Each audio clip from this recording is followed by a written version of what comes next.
Assalamu alaikum. Hello everyone. It's me Roma Islamoni and welcome to my daily cooking vlogs. গরুর হাড় এবং বুটের ডাল দিয়ে অসাধারণ একটা রেসিপি যেটা আপনারা ইজিলি রুটি এবং পরোটার সাথে সার্ভ করতে পারবেন। তো চলো রেসিপিটা শুরু করা যাক। তো ফার্স্টে আমি একটা প্যানে তেল দিয়ে নিয়েছি। তেলটা গরম হয়ে গেলে আমি দিয়ে দিচ্ছি গরম মশলা, তেজপাতা, পেঁয়াজ কুচি। এরপরে ভালোভাবে একটু নেড়ে চেড়ে দিচ্ছি।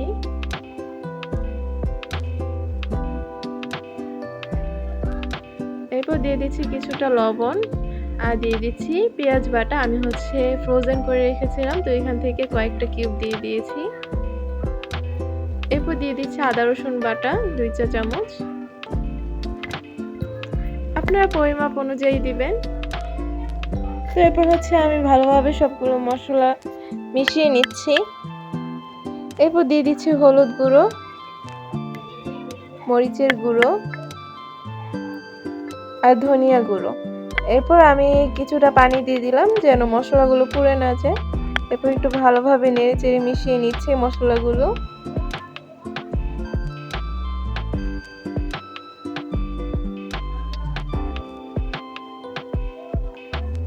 এরপর কিছুক্ষণ রেখে দিতে হবে। এরপরে যখন দেখবেন যে মশলাটা থেকে তেলটা উপরে ভেসে উঠেছে, তখন বুঝে নেবেন যে আপনার মশলাগুলো কষানো হয়ে গেছে।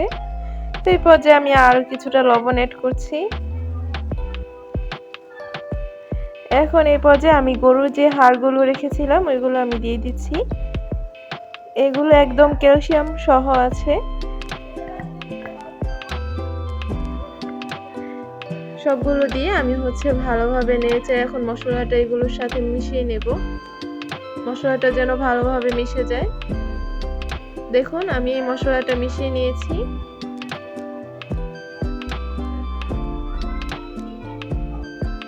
হাড়গুলোর সাথে ভালোভাবে মশলাটা লেগে গেছে।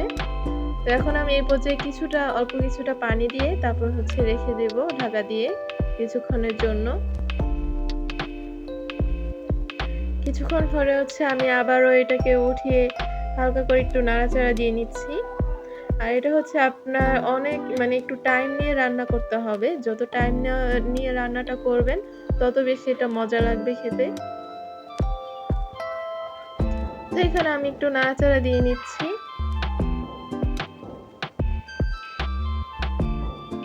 এই পর্যায়ে আমি আবারও ঢাকা দিয়ে দিলাম।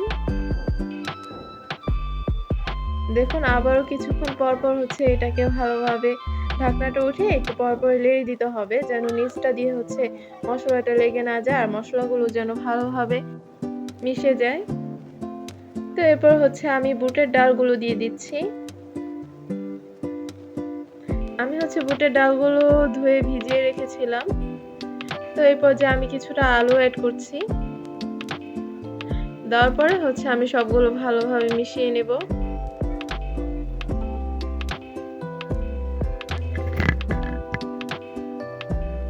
আমার নাড়াচাড়া দিয়ে সবকিছু ভালোভাবে মেশানো হয়ে গেছে। এই পর্যায়ে আমি আবারও ঢাকা দিয়ে রাখলাম।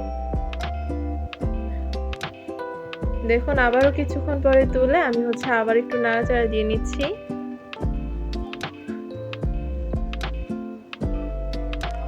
এই পর্যায়ে আমি পানি অ্যাড করব। আপনারা পানির পরিমাপটা দেখলে বুঝতে পারবেন যে আমি ঠিক কি পরিমাণে পানিটা ইউজ করছি। পানিটা দেওয়ার পর আমি একটু নেড়েচেড়ে আমি এটা আবার ঢাকা দিয়ে রেখে দেব।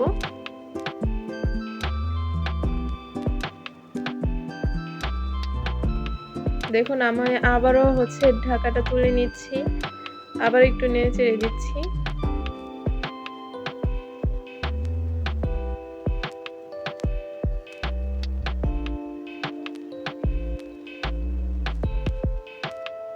পরপরই আমি তুলে নাড়াচাড়া দিয়ে নিচ্ছি।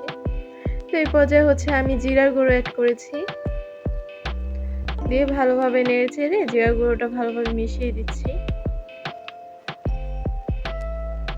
দেখুন একটা পারফেক্ট একটা কালার চলে আসছে। তো এই পর্যায়ে আমার রান্না প্রায় শেষ হয়ে গেছে। আমি আবার ঢাকা দিয়ে আবার কিছুক্ষণের জন্য রাখলাম। তো দেখুন আমার রান্নাটা কিন্তু শেষ। আর এটা রুটি বা পরোটার সাথে খেতে অনেক বেশি ভালো লাগে। তো আমার এই আজকের রেসিপিটি আপনাদের কাছে কেমন লাগলো অবশ্যই কমেন্ট করে জানাবেন। আর যদি ভালো লাগে তাহলে অবশ্যই একটা লাইক করে আমার চ্যানেলটাকে সাবস্ক্রাইব করে পাশে থাকবেন। আজকের মতো বিদায় নিচ্ছি। আবারও দেখা হবে অন্য কোনো রেসিপি নিয়ে। আল্লাহ হাফেজ।